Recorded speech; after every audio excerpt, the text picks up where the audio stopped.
BigGardener81. This is my first video I'm going to put out there for gardening, and this is my second year of gardening. I'm going to tell you a little bit about my story and about what I'm kind of growing this year and everything. Well, as you can see, this is my garden. The reason why I started into gardening, and this is late in the season, by the way, I just want to let you know, because the garden doesn't look all that super spectacular right now. A lot of bug bites and disease type stuff with the plants, and they're kind of winding down for the year, I would say. It's getting into September here, and it's kind of how things seem to go, at least from my experience. But anyhow, how I got started into this gardening stuff, my grandparents used to have a garden in their yard, and actually when I say had a garden, their whole yard almost was a garden. The whole perimeter was surrounded, including the fence that surrounded their yard.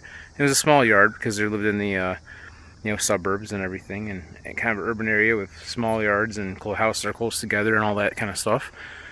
And they used to do a lot of canning and all that. And when I started growing up, my family did a little bit of gardening, but not a whole lot. And then it kind of was something we kind of put on the shelf for a while. And now, years later, I decided I wanted to start into growing my own food as much as I can. And like I said, this is my second year, so I'm still learning a lot of things that I didn't really pay much attention to when I was young. And maybe I'll take you through some of those things. I don't know how much I'll get to do this year, because like I said, the garden's kind of coming to an end pretty soon here, next month or so.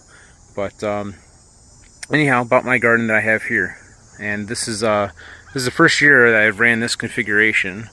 Last year I had a much smaller garden, but I kind of dug that all up and added these 8 4x8 garden boxes that I made. And I've got a whole list of plants that I'm growing, actually. And we'll kind of start from the end here and kind of work our way around. So in this spot here, I've got basically, I know a lot of dead plant material in there too. There's some garlic here on the bottom, not a whole lot. It's first attempt at growing garlic. And here are some pickling cucumbers. These actually did really well this year. I've gotten a lot of cucumbers out of there. They've been great. We've already canned some, actually. And this is the first year I've ever tried canning. Made some bread and butter pickles out of them using my grandma's recipe, and they're great. They're just like hers, and in fact, the spices that we had were actually left from her. She left a nice jar full, already pre-mixed up for us, and that was great, So it's kind of my tribute to my grandparents, this whole garden. But anyhow, so we got the cucumbers there, and that trellis that I kind of made, which I could have made taller. I kind of used some of the gardening sticks that they sell at the hardware store too, when I started running out of height for them to grow up. But that trellis is actually recycled from an old bunk bed. I took off the part of the frame that was already pre-made, and didn't really take much work at all. Just painted it green, and put the two propped up against each other, tied them at the top, and it's worked great. Both sides grew the cucumbers. Over here we've got some basil, some chives. We've got 4 different kinds of tomato plants. Actually, I have total in the garden, I have at least in this section of the garden, because I do actually have another little small plot on the side. We have actually a total of 300 square feet roughly of garden space, in addition to including this and plus what we have is about 300 square feet, or I think I figured. Anyhow, I have 8 different tomato plants, actually 7 different tomato plants, 8 plants total in this garden, and also 3 different kinds of peppers, which I have 8 plants of those as well. Basically did 8 plants in each of the 2 beds you'll see here. Kind of basically a similar configuration, this one as well as the pepper and tomatoes, and kind of some of the varieties I'm growing. Peppers, I got jalapenos and 2 different kinds of regular green, like sweet peppers.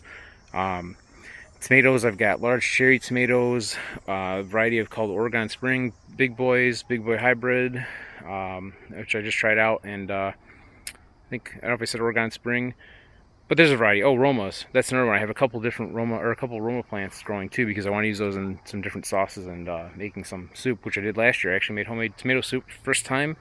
That came out great.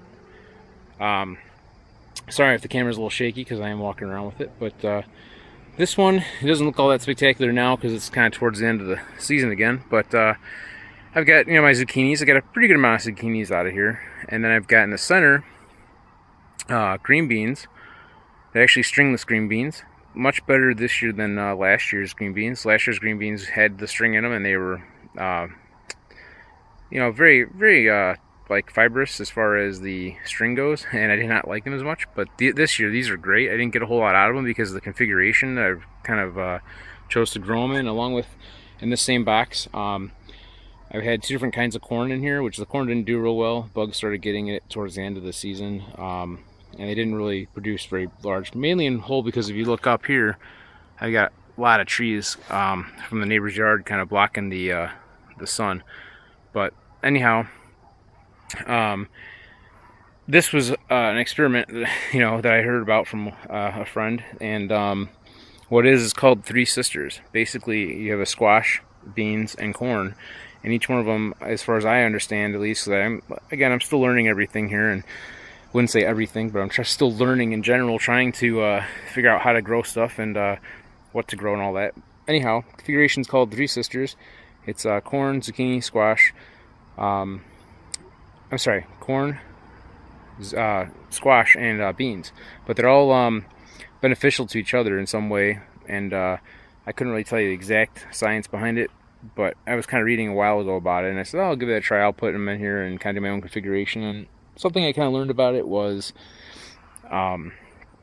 basically one, the corn selection that I chose was very starchy, and like I said, didn't do very well anyway. But the way I planted it, the idea is the green beans are supposed to help grow up the corn plant, and that didn't really quite go very well because I had everything kind of a little too close together, I would say. And again, I learn as I go, make mistakes, whatever, but this is more of a hobby and a fun thing to do, and to hopefully get some nutritious produce out of it. So we'll go on kind of the back row here. Now, a couple things here. I originally was growing potatoes in here, and you can see my box in the back there. That was a potato box, and potato plants have died off since then, and I think I'm ready pretty much to tear that all up and look and see, basically do a search mission for some potatoes inside there and see what might be inside. But beginning of the season, I also filled this whole bed with potato plants, and they did pretty decently. I got a lot of smaller potatoes out of them, a lot of really good potatoes. I was pretty happy with that. And I also have some onions growing in the back there, and I don't know, they may need to be picked pretty soon here. I'm not really sure. They're not very big, but the plant itself was already going to seed, so I don't know. So anyhow, I figured, because I didn't get a ton of green beans out of the Three Sisters box there, so I planted another 2 rows of green beans in here, which I'm gonna have to put some string up pretty soon to help support them, and hopefully I'll get at least one good harvest out of these plants before the cold snap comes in next, probably a couple months here, I think, because it's still kind of early or mid September. So anyhow, everything I grew here has been grown from seed. Potatoes were seed potatoes I bought at the store. All the seeds I bought at the store. The only thing I didn't grow from seed were these strawberry plants here. And I'm probably not making very effective use of my garden by trying to grow the strawberries, but I wanted to try it. And these I actually bought as 3 plants last year, and yeah, there's some weeding that needs to be done throughout this whole garden. I'm kind of behind on that, but anyhow, I kind of started to try to grow these into, fill out the whole bed here.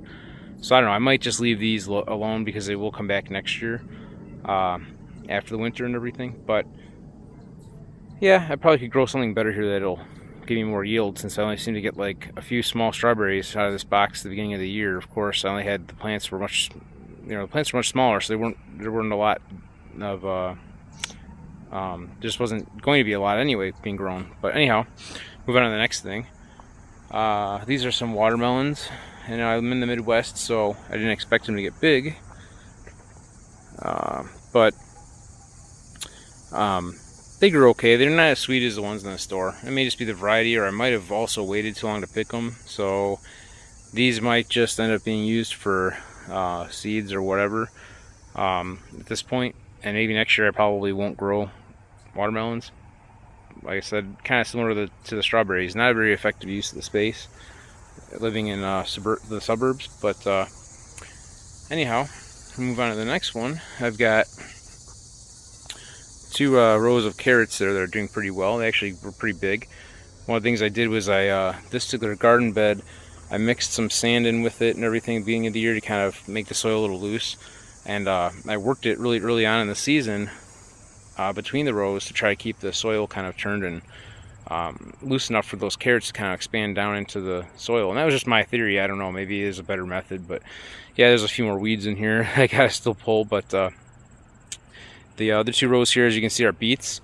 I actually grew 2 rows of beets already. The couple that are in the back are a few from the last little crop I sowed. But these were all started from seed outdoors here. And the initial beets, we actually did can some of those as well. We got a couple cans of those using Grandma's old recipe again, and those have been great. I'm really pleased with them. I really like the beets a lot. So that's kind of a basic overview of my garden, and hopefully I'll come up with some tips for you guys that as I learn them as I go, and maybe some new ideas maybe I come up with, or something that might help you with your garden. And if you got some ideas, I'd love to hear them in the comments below, as far as what kind of stuff to grow, how to grow it, some tips for growing, any type of information you have that you want to share. It'd be great to hear it. So hope you enjoyed my little video about my garden. And if you have any like I said, any comments, suggestions, leave those below. Make sure you subscribe to my page if you want to hear some more videos and stories about the garden. I might even throw in some information on canning as I learn it and as I do these things. But yeah, so again, I'll kind of walk back here and kind of show you a little different angle of this. Kind of turn the camera a little bit. So yeah, anyhow, it's my suburban garden. About 300 square feet of garden. This plus what I've got on the side, which is basically, which I didn't mention earlier, is basically a few more pepper plants and tomato plants. Peppers aren't really doing much. Tomatoes are still growing, and I've also got some cauliflower that's actually doing surprisingly well over there. So anyhow, thanks for watching, guys, and until next time, have fun gardening.